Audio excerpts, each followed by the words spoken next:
கர்த்தருடைய பரிசுத்த நாமத்துக்கு ஸ்தோத்திரம். நாங்கள் காஞ்சிபுரம் மாவட்டத்திலேருந்து வரோம். ஒரு சிறிய வில்லேஜ் தான் எங்கள் வீடு. எங்களுக்கு 10 வருடமாக குழந்தை இல்லை. எங்கெங்கேயோ போனோம், எல்லா ஹாஸ்பிட்டலையும் பார்த்துருக்கோம். குறைஞ்சபட்சம் ஒரு 20 லட்ச ரூபாய் செலவு பண்ணியிருப்போம். ஐயாவை பார்க்கணும் ரொம்ப பிரியம். ஆனால் டிவியில் பார்த்துன்னே இருப்பாங்க. எங்கள் பிரதர் மூலியமாக ஒருத்தர் வந்து சொன்னார், நீ ஐயா கிட்ட போங்க, விசுவாசமாக போங்க, கண்டிப்பாக நடக்கும் அப்படின்னு சொன்னாங்க. 2021 ஐயா வந்து ஒரு சபை வந்து திருப்புழாக்கு வந்தார். பாப்பாஞ்சத்துன்னு ஒரு வில்லேஜில், பூந்தமல்லி பக்கத்தில். அங்கே போய் நானும் என் மனைவி 2 பேரும் போய் ஜெபம் பண்ணோம். கை வச்சு ஜெபம் பண்ணார். அப்பயே அந்த பெரிய கட்டுலாம் உடஞ்சிது. அப்பயே எங்கள் மனைவி வந்து உணர்ந்தாங்க. அது ஜெபம் பண்ணிட்டு போக பிறகு ஒரு 3 மாதம் வச்சு அவங்க கருத்தரிச்சாங்க.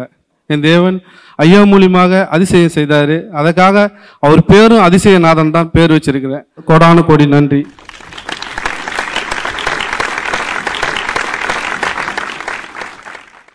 பரிசுத்த நாமத்துக்கு ஸ்தோத்திரம். என் பேர் ஜூடித். நான் வந்து பள்ளிக்கரணையிலேருந்து வரேன். ஃபெப்ரவரியில் வந்து ஆல்ரெடி சாட்சி சொல்லியிருந்தேன். இந்த மாதிரி வந்து என்னோட ஸ்டடீஸ் ரிலேட்டடாக கர்த்தர் எப்படி ஒரு அற்புதமான காரியத்தை செஞ்சாருன்னு சொல்லிட்டு, அப்போ வந்து ஒரு வாட்டி அங்கிள் கிட்ட ப்ரே பண்ணும்போது நான் படிக்கிறதுல போகலாமா இல்லை வேலையை தேடணுமா அப்படின்ற ஒரு கன்ஃபியூஷனில் இருந்தேன். அப்போ அங்கிள் மூலயமா வந்து கர்த்தர் சொன்னார், நீ ஒரு வேலையை தாமதிக்காம தேடு அப்படின்னு சொல்லிட்டு சொன்னார். அதே போல் நான் வந்து சும்மா லாயலா காலேஜில் அப்ளை பண்ணி வச்சுருந்தேன். அப்போது எந்த இன்டர்வியூ, எந்த ஓப்பனிங்ஸ் அதெல்லாம் ஒன்றுமே இல்லை. அப்ளை பண்ணி 2 months ஆச்சு. ஆனால் வந்து எதுவுமே நடக்கலை. ஆனால் கர்த்தருடைய கிருபையில் ஒரு ஓப்பனிங் வந்து நான் செலக்ட் ஆனேன். ஆனால் அப்போ செலக்ட் ஆகும்போது வந்து ஒரு கான்ட்ராக்டர்ன்ற ஒரு பொசிஷனில் தான் இருந்தேன். ஸோ எப்படின்னா எப்போ வேணால் எடுத்துருவாங்க. ஸோ நிறையா ப்ரிவிலேஜஸ் அந்த கான்ட்ராக்டில் இருந்தனால எனக்கு கிடைக்கல. ஸோ நான் அங்கிள் கிட்ட வந்து அன்றைக்கி சாட்சி சொல்லிவிட்டு ப்ரே பண்ணும்போது இந்த மாதிரி இருக்குது அப்படின்னு சொன்னேன். அப்போ அங்கிள் சொன்னாங்க, பயப்படாத, இன்னும் கொஞ்ச நாள் காத்துரு அப்படின்னு சொல்லிட்டு ப்ரே பண்ணி அனுப்பிச்சாங்க. ஸோ அதுக்கப்புறம் வந்து எனக்கு ஒரு ப்ராப்பரான போர்டு இன்டர்வியூ அப்படின்னு வந்தது. அதில் ஒரு 7-8 பேர் வச்சு பெர்மனெண்ட்டான ஒரு பொசிஷனுக்காக, ஸோ முன்னாடி நான் கான்ட்ராக்டில் தான் இருந்தேன், ஒரு பெர்மனெண்ட்டான பொசிஷனுக்காக அதுலேருந்து செலக்ட் பண்ணுவாங்க. நான் நல்லா பண்ணேன். அந்த இடத்துல காடோட ப்ரெசன்ஸும் என் கூட இருந்தது. ஆனால் வந்து அந்த இன்டர்வியூவில் வந்து இன்னொருத்தவங்கள தான் செலக்ட் பண்ணாங்க. ஸோ நான் செலக்ட் ஆகலை அந்த இடத்துல.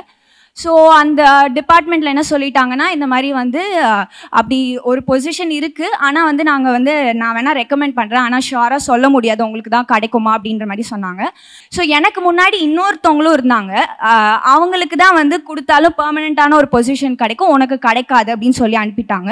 ஸோ இது முடிஞ்சு 1 மாதம் கழிச்சு என்னோடய கான்ட்ராக்ட் முடிஞ்சிருச்சு. ஸோ என்னோடய ஐடி கார்டு எல்லாத்தையும் வாங்கிட்டாங்க. ஸோ நான் ரொம்ப சோர்வாக வந்திருந்தேன் அன்றைக்கி. என்னடா இது, இந்த மாதிரி ஒரு அற்புதமான வழியை திறந்தாரு, ஆனால் எதுவுமே வாய்க்கலையே அப்படின்னு சொல்லிட்டு அன்றைக்கி நைட்டே வந்து எனக்கு கால் பண்ணி, உன்னோட கான்ட்ராக்ட் வந்து உன்னை எடுத்துக்கிறோம் அப்படின்னு சொல்லிட்டு அன்னைக்கு காலையில் நான் என்னோடய ஐடி கார்டு எல்லாத்தையும் கொடுத்துட்டு வந்தேன். ஆனால் அந்த இடத்துல கர்த்தர் என்னோடு கூட இருந்தார். அவருடைய பிள்ளைகளை ஒருபோதும் ஒரு இடத்துலையும் கைவிடவே மாட்டாருன்னு நான் விசுவாசிக்கிறேன். ஸோ அன்றைக்கி நைட்டே எனக்கு பேசி திருப்பி கான்ட்ராக்ட்லேயே கொடுத்துட்டாங்க. ஸோ இப்போ 1 மாதம் கழிச்சு எனக்கு வந்து கால் பண்ணி, இந்த மாதிரி உங்களை வந்து நாங்கள் போர்ட்லேருந்தே பெர்மனெண்ட்டாகவே எடுத்துக்கிறோம் அப்படின்னு சொல்லிட்டு கால் பண்ணி சொல்கிறாங்க. எனக்கு என்னடா அது, ஆல்ரெடி கான்ட்ராக்ட்னு சொல்லி எழுதி கொடுத்துட்டாங்க அப்பாயின்மெண்ட் லெட்டரே, 1 மாதம் கழிச்சு சம்மந்தமே இல்லாமல் எதுக்கு கால் பண்ணுறீங்க அப்படின்னு சொல்லிட்டு நான் உங்ககிட்ட கேட்குறேன். அப்போ அந்த பேனல்லேருந்தே உன்னை யாரோ ரெக்கமெண்ட் பண்ணி நீ செலக்ட் ஆகிட்ட. அதுக்கப்புறம் உனக்கு முன்னாடி ஒருத்தவங்களை ரெக்கமெண்ட் பண்ணணும்னு நினச்சோல, அவங்க இல்லவே இல்லை. ஸோ ராஜாக்களை தள்ளி ராஜாக்களை ஏற்படுத்துகிற தேவனாக இருக்கிறாரு. அவரோட பிள்ளைகளை ஒருபோதும் கைவிடுகிறதா இல்லைன்னு நான் விசுவாசிக்கிறேன். ஸோ அந்த இடத்துல கர்த்தரை நான் கனப்படுத்தி ஒரு பெர்மனெண்ட்டான பொசிஷனில் இப்போ இருக்கிறதுக்கு கர்த்தர் உதவி செய்வார்.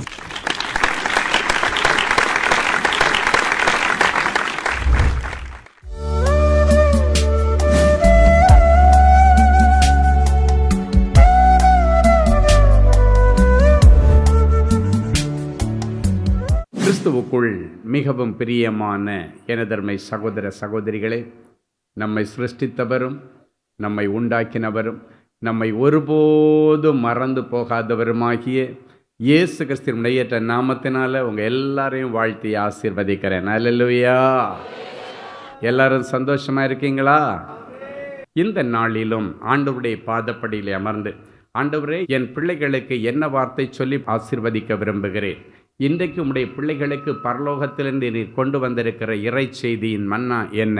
தேவ சமூகத்திலே ஜெபத்திலே தரித்திருந்த பொழுது கர்த்தருடைய ஆவியானவர் கொடுத்த வசனம் உபாகமத்தின் புஸ்தகம் 4ஆம் அதிகாரம் 30, 31 ஆகிய வசனங்கள் இப்படியாய் சொல்லுகிறது. எடுத்து வாசிப்போமா?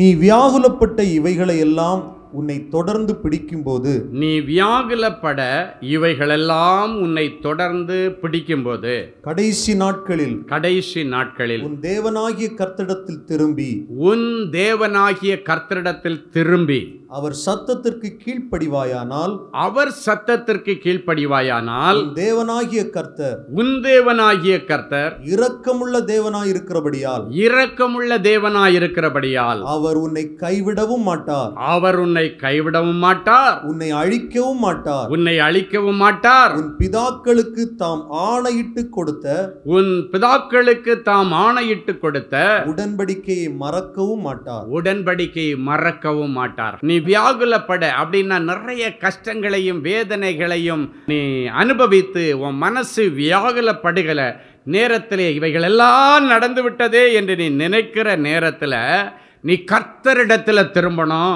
பின்மாற்றத்தில் போகக்கூடாது. நிறைய பேர் வியாகுலங்கள் வரும் பொழுது, கஷ்டங்கள் வரும் பொழுது, ஏமாற்றங்கள் வரும் பொழுது, தோல்விகள் வரும் பொழுது பின்மாற்றத்திற்கு திரும்பி போய் தேவையில்லாத பழக்கத்தில் எல்லாம் விழுறாங்க. ஏன்பா குடிச்சிட்டு வந்த? எனக்கு என்ன நடந்தது? நான் இத்தனை நாள் இத்தனை வருஷம் நான் கோயிலுக்கு போனேன், எனக்கு ஒரு வேலை கொடுத்தாரா பார். இத்தனை வருஷம் கோயிலுக்கு போனேன், எனக்கு காலகாலத்தில் நடக்க வேண்டிய கல்யாணம் நடந்ததா பாருங்க. இத்தனை வருஷம் கோயிலுக்கு போனேன், எல்லாம் அரியர் பேப்பராக கிடக்குது. தப்பெல்லாம் யார் மேலே போடுறாங்க? ஆண்டவர் மேலே போடுறாங்க. அதனால நான் குடிக்க போனேன். அப்போ இவன் வியாகுலங்கள் பிடிக்கும் பொழுது இந்த வசனம் சொல்லுகிறது, நீ கர்த்தரிடத்தில் திரும்பி என்று சொல்லப்படுகிறது. ஆனால் இவன் எங்கே போகிறான்? பிசாசின் குணாதிசயங்களுக்குள்ளே திரும்பி போகிறான். அதனால இன்னும் வேதனைக்குள்ளேயே மாட்டிக்கொள்ளுகிறான். ஒரு காரியத்தை தெரிஞ்சுக்குங்க, விஷம் குடிக்கிறவன் ஒரே நாளில் விஷம் குடித்து ஒட்டுமொத்த சரீரத்தில் உள்ள உறுப்பையும் அவன் சாகடிச்சிட்டு செத்துடுறான். ஆனால் மதுபானம் குடிக்கிறவன் இன்ஸ்டால்மெண்ட்டில் சூசைட் பண்ணுறான். அவ்வளோதான் வித்தியாசம். அவன் ஒரே நாளில் அடிச்சுட்டு செத்துடுறான். ஆனால் மதுபானங்கள் குடிக்கிறவர்கள் கொஞ்சம் கொஞ்சமாக சரீரத்தில் உள்ள உறுப்புகளை கொல்றான். சிலர் சொல்லுவாங்க தெரியுமா, ஸ்லோ பாய்சனிங் அப்படின்வாங்க. அந்த நேரத்தில் அது அவனுக்கு சந்தோஷமாக இருக்கிறது மாதிரி தெரியும். ஆனால் வேதம் சொல்லுகிறது, அது விரியனை போல தீண்டும், பாம்பை போல கடிக்கும். அது உள்ளே போய் குடலை எல்லாம் கடித்து சாப்பிடுதுன்னு இவனுக்கே தெரியாது. வேதத்தில் அழகாக சொல்லப்பட்டிருக்கிறது. பொதுவாக ஆண்கள் ட்ரீட்மெண்ட்டுக்கு போகும்போது டாக்டர் ப்ரிஸ்கிரிப்ஷன் எழுதுக்கு முன்னாடி கேட்குறது, குடிக்கிற பழக்கம் இருக்கான்னு கேட்பாங்க, சிகரெட்டு அடிக்கிற பழக்கம் இருக்கான்னு கேட்பாங்க. எதுக்கு கேட்குறாங்க? உங்கள் சர்டிஃபிகேட்டையும் உங்கள் நல்ல குணத்தையும் மெச்சிக்கொள்வதற்கு கேட்கலை. நீ ஒருவேளை மதுபானங்களை குடித்தா உனக்கு ஸ்ட்ராங் டோஸ் எழுதணும். இல்லைன்னாச்சுன்னா எல்லாருக்கும் எழுதுகிற மாதிரி டோஸ் எழுதுனா உனக்கு கேட்காது. ஏன்னா உள்ள ஆல்கஹால் போய் அங்கே இருக்கிற உறுப்புகளெல்லாம் அரிச்சு கொன்று வச்சுருக்கும். நீ ஏற்கனவே சிகரெட்டு பிடிச்சி உள்ள புகையெல்லாம் போயிருந்தேன்னா அதுக்கு ஏற்ற மாதிரி இன்ஃபெக்ஷன் ஆகாமல், இல்லைன்னாச்சுன்னா சைடு எஃபெக்ட் ஆகாமல் பார்த்து தான் அவங்களே உங்களுக்கு ப்ரிஸ்கிரிப்ஷன் எழுத வேண்டியது இருக்கும். உங்கள் குணாதிசயத்தை மெச்சிக்கொள்கிறதுக்கு அவங்க கேட்குறதில்ல. அப்படின்னு அவங்களுக்கு நல்லா தெரியணும், இது ஒரு விஷம் என் சரீரத்தில் போய் அது என்னை தீண்டுது, என் குடலை எல்லாம் அரிக்குது. பொதுவாக லிவரை தான் அது அதிகமாக பாதிக்குன்னு சொல்லி நான் கேள்விப்பட்டிருக்கிறேன். நான் டாக்டரில் எனக்கு தெரியாது. பொதுவாக நிறைய பேர் சொல்லுவாங்க அவனுக்குடைய லிவர் கெட்டு போச்சு. காரணம் என்னென்னா, ஓவர் ஆல்கஹால் போய் லிவர் ஒரு மனுஷனுடைய உயிரில் ரொம்ப முக்கியமான பங்கு வகிக்கிற ஒரு உறுப்பு, அதை போய் அழிச்சிருமா. என் அன்பு தேவனுடைய பிள்ளைகளே, கஷ்டம் வரும் பொழுது நீ ஆண்டவரிடத்தில் திரும்பணும். இதுதான் வசனம் சொல்லு. நீ வியாகுலப்பட இப்படியெல்லாம் தொடர்ந்து உன் வாழ்க்கையில் நிறைய கஷ்டங்கள் நடக்கும் பொழுது, அழகா சொல்லு, தொடர்ந்து அடிமேல அடி, தொடர்ந்து பற்றி பிடிக்கும்போது நீ கர்த்தரிடத்தில் திரும்பி அவர் சத்தத்துக்கு கீழ்ப்படிஞ்சேன்னா அவர் உன்னை கைவிடவும் மாட்டார், உன்னை அழிக்கவும் மாட்டார். உன் பிதாக்களுக்கு சொன்ன வாக்குறுதியை அவர் நிறைவேற்றுவேன் என்று சொல்லுகிறார். அப்படின்னா அந்த மாதிரி நேரத்தில் தான் ஆண்டவரிடத்தில் போய், ஆண்டவரே அடி மேலே அடி வாங்குறேன், தொடர்ந்து கஷ்டப்படுறேன், ஆண்டவரே இன்னும் எனக்கு ஒரு விமோச்சனம் கிடைக்கல, எனக்கு உதவி செய்யுங்கன்னு நீ கர்த்தரிடத்தில் வந்து ஆண்டவருடைய சத்தத்திற்கு கீழ்ப்படியும் போது, அப்போ ஆண்டவர் சொல்லுவார், நீ இந்தந்த காரியத்தை இதெல்லாம் கொஞ்சம் சேஞ்ச் பண்ணுப்பா. ஆண்டவர் பேசுகிற தேவன். அவர் சொப்பனங்கள் மூலமாக பேசுவார், வார்த்தையின் மூலமாக பேசுவார், ஜெபத்தில் பேசுவார். நீங்கள் சிலர்லாம் ஆண்டவர் என் கூட பேசினாருன்னு நீங்கள்லாம் நக்கல் பண்ணுறீங்க. ஆமாம் ஆண்டவர் பேசினாராக்கம் அப்படின்வாங்க. அதனால தான் நம்ம இன்னும் உருப்படாமல் இருக்கிறோம், தேராமல் இருக்கிறோம். ஆண்டவர் பேசுகிற தெய்வம்.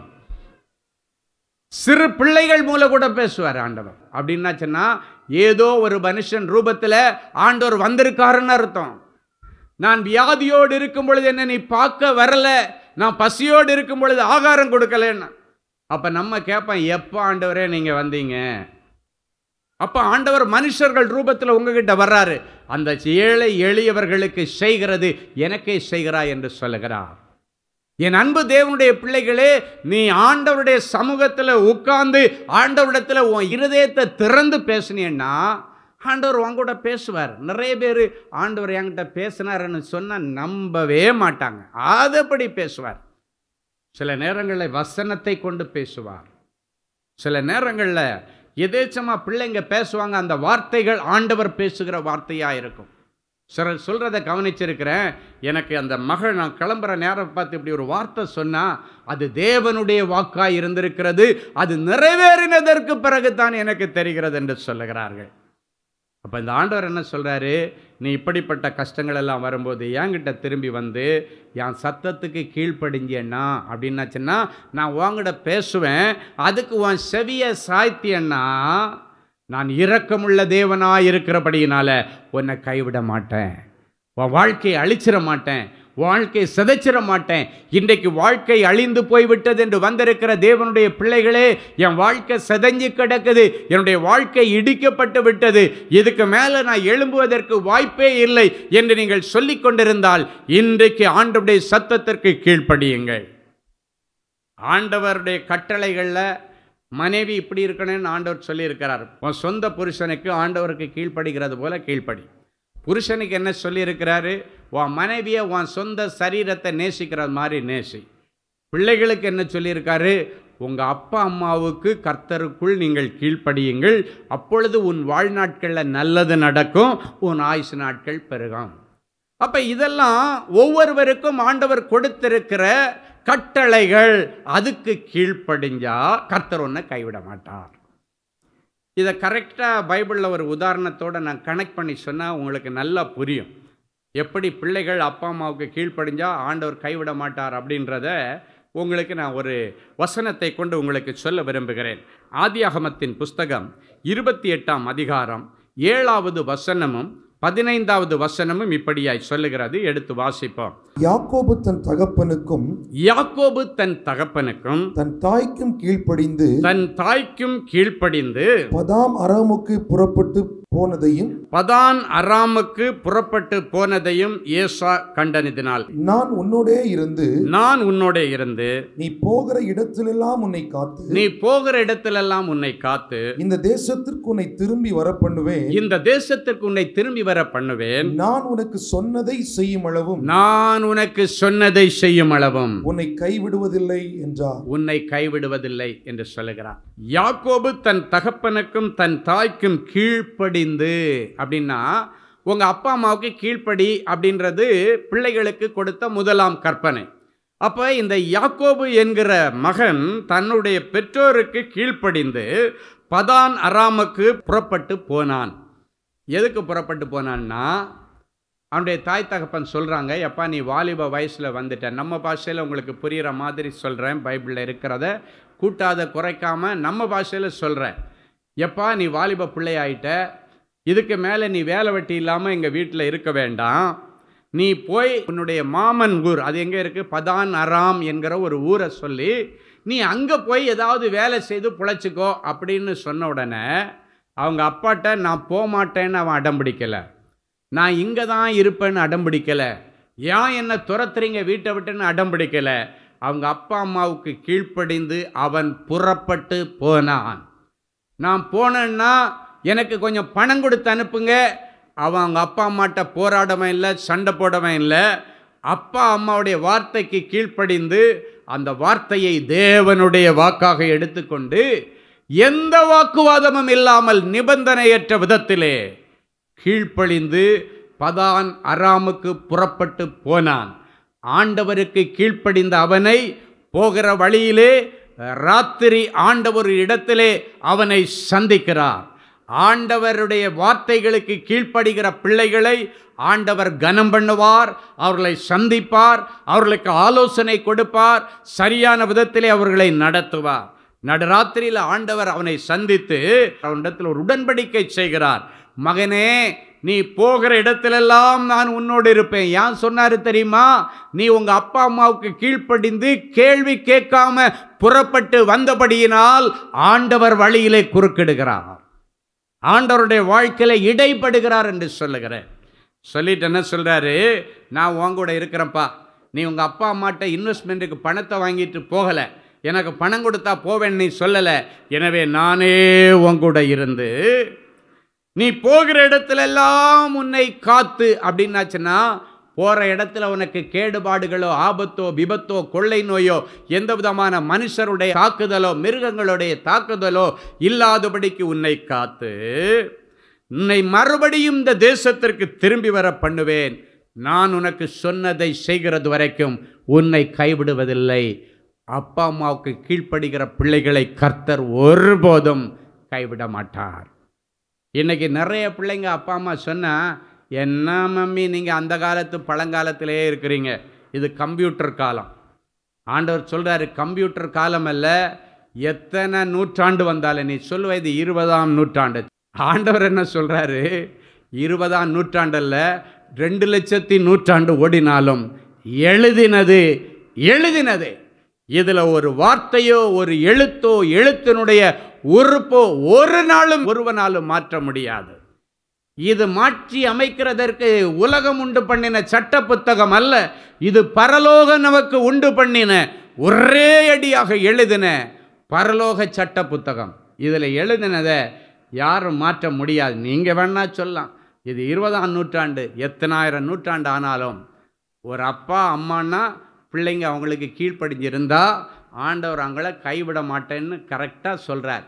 இப்போ பாருங்கள், இவன் இன்வெஸ்ட்மெண்ட்டு கொண்டு போகலை, அவங்க அப்பா அம்மாட்டேருந்து பணம் வாங்கிட்டு போகலை, அவங்க வார்த்தையை நம்பி அவங்க ஆசீர்வாதத்தோடே போனான். அதுதான் உண்மை.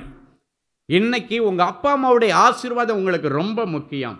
நிறைய பிள்ளைகள் அப்பா அம்மா மனம் கசந்து ஏண்டா இவனை பெத்தன்னு சொல்கிற அளவுக்கு இன்றைக்கு சில பிள்ளைகளுடைய செய்கைகள் இருக்கிறது.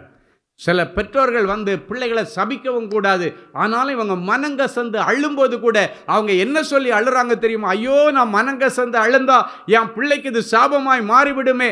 எந்த பிள்ளை நிமித்தம் மனங்கசந்து அழுறாங்களோ அவங்களுக்கு சாபம் வரக்கூடாதுன்னு அப்போ கூட அழுது ஜெபம் பண்ணுறாங்க.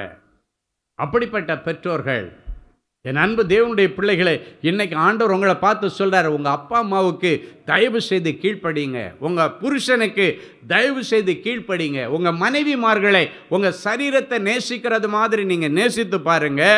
நான் கைவிடப்பட்டேன்னு இந்த பூமியில் ஒருவனும் சொல்ல முடியாத அளவுக்கு ஆண்டவர் ஒரு அற்புதத்தை செய்வார். அல்லேலூயா.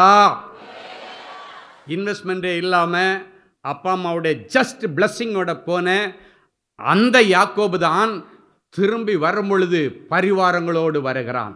ஆண்டவர் சொன்னது போல மறுபடியும் இந்த யோர்தானை விட்டு போகும் பொழுது நீ வெறும் கையும் கோலுமாய் போனான். ஆனால் யோர்தானை விட்டு திரும்பி சொந்த ஊருக்கு வரும் பொழுது பரிவாரங்களோடு வந்தான். அவன் தன்னுடைய சகோதரனுக்கு பரிசு பொருட்கள் அனுப்பின லிஸ்ட்டை பார்த்தீங்கன்னா, அப்போ இவங்கிட்ட எவ்வளவு செல்வங்கள் பரிவாரங்கள் இவன் சேர்த்து கொண்டு ஊருக்கு வந்திருக்கிறான்னு பார்த்தா தெரியும். அவன் போய் சுக்கோத் என்கிற ஒரு பட்டணத்திலே தான் குடியிருப்பதற்காக ஒரு சொந்த இடத்தை வாங்கி வீடு கட்டுகிறான்.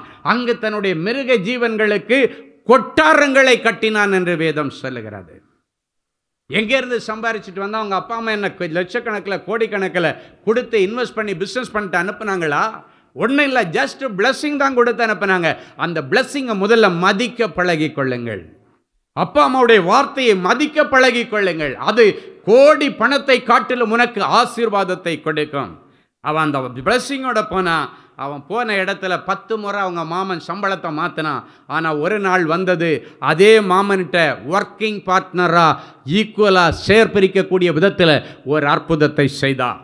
தொழிலாளியாய் போனான், வேலைக்காரனாய் போனான். ஆனால் ஒரு நாள் வந்த பொழுது ஆண்டவர் அவனை எந்த முதலாளிகிட்ட வேலை செய்தானோ அவங்ககிட்ட ஒர்க்கிங் பார்ட்னர். இவங்க முதலாளி இன்வெஸ்டிங் பார்ட்னர், இவன் ஒர்க்கிங் பார்ட்னர். பைபிளில் இருக்கிறத கூட்டாமல் குறைக்காமல் உங்களுக்கு புரிகிற மாதிரி சொல்கிறேன். சேத்தான் எக்கச்சக்கமான செல்வங்களோட அவன் ஊருக்கு திரும்பி வந்தான். ஊரில் வந்து அழகான ஒரு இடத்த வாங்கி அவங்க அண்ணங்கிட்ட போயிட்டு வீட்டை எனக்கு தாண்டி சண்டை போடலை. பைபிளில் எங்கேயும் அவன் சொந்த ஊருக்கு வந்த உடனே அண்ணனும் தம்பியும் இருந்த பகை மாறி கட்டி பிடிச்சு முத்தமிட்டு அழுதாங்களே தவிர பகையை மறந்து போனார்கள். அவன் அண்ணங்கிட்ட போயிட்டு எனக்கு இடம் கொடுன்னு கேட்கல. ஆண்டவர் என்ன நல்லா வச்சிருக்கிறாரு, நானே சுக்கோத்தில் போய் இடம் வாங்குறேன்னு சொல்லி இடம் வாங்கினா அங்கே ஒரு வீட்டை கட்டுகிறான். எவ்வளவோ அவனுக்கு ஆடு மாடுகள் செல்வங்கள் ஒட்டகங்கள் கழுதைகள் இருந்தபடியினாலே தன் மிருக ஜீவன்களுக்காக கொட்டாரங்களை கட்டினான் என்று வேதம் சொல்லுகிறது. இன்றைக்கி நம்ம வீட்டில் இருக்கிற மாட்டு தொழுவம் பார்த்திங்கன்னா சாதாரணமாக ஓலையில் இருக்க நிறைய பேர் மாட்டை கண்டுக்கிறதே இல்லை. அது நனைஞ்சிட்டு போடு, ஆடு நனைஞ்சிட்டு போடு, இல்லைன்னா ஒரு சின்ன கூரை போட்டுருவோம். ஆனால் அவன் கொட்டாரங்களை கட்டினானாம். அவ்வளவு செல்வங்கள் எங்கிருந்து வந்தது? தன்னுடைய தாய் தகப்பனுடைய ஆசீர்வாதத்திலிருந்து வந்தது, அவனுடைய கீழ்ப்படிதலிலிருந்து வந்தது. இன்னைக்கு ஆண்டவர் உங்களை பார்த்து சொல்கிறாரு, உனக்கு வேண்டியது எல்லாம் நான் தருவேன், நீ just follow my rules and regulation, follow my word அப்படின்னு ஆண்டவர் சொல்கிறார். என் வார்த்தையை நீ பின்பற்றி போப்பா. உன்னை தூக்கி விட வேண்டியது என்னுடைய கடமை, உன்னை உயர்த்தி அழகு பார்க்க வேண்டியது என்னுடைய கடமை. இன்னைக்கு உனக்கு ஒன்றும் இல்லாமல் இருக்கலாம், உனக்கு கொட்டாரங்களை கட்டி கொடுப்பது என்னுடைய கடமை. உன் மிருக ஜீவன்களுக்கு கொட்டாரங்களை கட்டி கொடுக்க வேண்டியது என்னுடைய கடமை. உன் சகோதரனிடத்தில் நீ போய் சொத்துக்காக சண்டையிட வேண்டிய அவசியமே இல்லாத அளவுக்கு நீ பெருந்தன்மையாய் உன் சகோதரனுக்கு விட்டு கொடுக்க ஆண்டவர் உன்னை அவ்வளவு அபரிமிதமாய் ஆசீர்வதிப்பார். அவன் ஈஸியாக விட்டு கொடுத்தான்னா சும்மா ஒன்றும் இல்லை, ஆண்டவர் அதுக்கு மேலே இவனை நினச்சி பார்க்காத அளவுக்கு தூக்கிட்டு வந்தார். ஆனால் அப்பா அம்மாவுடைய இன்வெஸ்ட்மெண்ட்டில் அவன் வளரலை, ஆசீர்வாதத்தில் வளர்ந்தான். ஹல்லேலூயா. இன்னைக்கு எத்தனை பேர் உங்கள் அப்பா அம்மாவுக்கு ஆண்டவருடைய வார்த்தைகளுக்கு கீழ்ப்படியை விட்டு கொடுக்குறீங்களோ, கர்த்தர் உங்கள் வாழ்க்கையில் பெரிய காரியங்களை செய்வார். ஹல்லேலூயா. சிறுமையும் எளிமையுமானவன் தண்ணீரை தேடி, ஏதோ ஒரு நன்மையை தேடி, அது கிடைக்காத பட்சத்தில் ஏமாற்றத்தோடு நான் வறண்டு இருதயம் உடைஞ்சி சுற்றி கொண்டிருக்கிற நேரத்தில் நான் அவனுக்கு எதிர்பட்டு அவன் சூழ்நிலையை கண்டு அவனுக்கு உதவி செய்து அவனை கைவிடாதிருப்பேன் என்று சொன்ன தேவனே, என் பிள்ளைகளும் எத்தனையோ முறை ஒரு வேலையை தேடி அலைஞ்சி அது கிடைக்காத பட்சத்தில் நான் வறண்டு போயிருக்கிறார்கள், இருதயம் உடைஞ்சி போயிருக்கிறார்கள். எத்தனை இன்டர்வியூ எழுதி பார்த்தேன், எத்தனை இன்டர்வியூக்கு போய் பார்த்தேன், எத்தனை எக்ஸாம் எழுதி பார்த்தேன், எனக்கு ஒரு வேலை கிடைக்கலையே. என் பிள்ளைகளுடைய இருதயம் வறண்டு போயிருக்கிறது. என் பிள்ளைகளுக்கு உதவி செய்யும். எல்லாரும் கைவிட்ட நேரத்தில் நான் கைவிட மாட்டேன்னு சொன்ன தேவனே, அன்றைக்கு ஆகாரையும் இஸ்மவேலையும் ஆபிரகாம் கைவிட்டு விட்டார், சாராள் கைவிட்டு விட்டாள். அந்த வனாந்தரத்திலே தண்ணி கூட கிடைக்காம பிள்ளை அழுகிற நேரத்தில் கைவிடாத நேசர் வந்து அவர்களுக்காக ஒரு தண்ணீர் நீரூற்றை ஏற்படுத்தின நேரத்தில் அதுவரைக்கும் நாவறண்டு போன என் பிள்ளைகளை கைவிடாத நேசர். ஆபிரகாமால கைவிடப்பட்டவள், சாராளால கைவிடப்பட்டவள் வனாந்தரத்தில் தன் பிள்ளைக்கு தண்ணி கூட இல்லாமல் அலைந்தாள். கடைசியாக நீர் அவர்களை கண்டுபிடித்து அவர்களுடைய தாகத்தை தீர்க்க தண்ணீரை கொடுத்து, உன் பிள்ளையை பிடித்து கொண்டு போ கையிலே, அவனை பெரிய ஜாதியாக்குவேன், அவனிலே பிரபுக்கள் தோன்றுவார்கள் என்று சொன்னீரே. அதே போல என் பிள்ளைகளும் மனம் நொந்து உடைஞ்சு போய் வேலை கிடைக்காம வருமானத்துக்கு வழி இல்லாமல் என் பிள்ளைக்கு இன்னொரு நல்ல காரியம் செய்ய வைக்க முடியலையே. என் பிள்ளைக்கு ஒரு வேலை கிடைச்சதுன்னா, என் பிள்ளைக்கு வருமானத்திற்கு ஒரு வழி பிறந்துன்னா, என் பிள்ளையுடைய வாழ்க்கையில் ஒரு கல்யாணம் பண்ணி வைப்பது, என் பிள்ளைக்கு ஒரு சந்ததி கிடைக்குமே என்று இந்த தாய்மார்களுடைய கண்ணீரை கண்டு அவர்களை பார்த்து, உன் பிள்ளையை கையிலே பிடித்து கொண்டு போ, அவனை பெரிய ஜாதியாக்குவேன், அவனுக்கு பெரிய வேலையை கொடுப்பேன், அவள் ராஜாக்களோடும் பிரபுக்களோடும் உட்கார்ந்திருப்பாள் என்று ஆண்டவருடைய வார்த்தை சொல்லி, என் பிள்ளைகளையும் இவர்களுக்கு நீர் கொடுத்த ஆசீர்வாதமான குழந்தைகளையும் நீர் ஆசீர்வதித்து அனுப்புகிறதற்காய் உமக்கு நன்றி, உமக்கு நன்றி. கடைசியாக ஆண்டவர் சொல்லுகிறேன், உங்களுக்கு வேண்டியது எல்லாம் நான் தருவேன். கர்த்தரிடத்தில் அடைக்கலமாய் வந்து விழுந்திருக்கிற உங்களுக்கு ஆண்டவரால நிறைவான பலன். இயேசுவின் மூலம் பிதாவே, ஆமேன், ஆமேன். கிறிஸ்துவுக்குள் அன்பானவர்களே, ஆண்டவராகிய இயேசு கிறிஸ்துவின் இனிய நாமத்தில் அன்பின் வாழ்த்துக்கள்.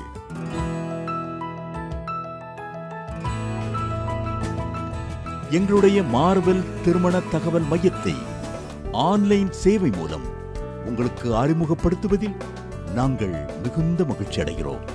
எங்களது மார்வெல் திருமண மையம் கிறிஸ்தவ குடும்பத்தில் திருமணத்திற்கு ஆயத்தமாயிருப்பவர்கள் தங்களுக்கு ஏற்ற வாழ்க்கை துணையை தேர்ந்தெடுக்க சிறந்த திருமண சேவை மையமாக இருக்கிறது.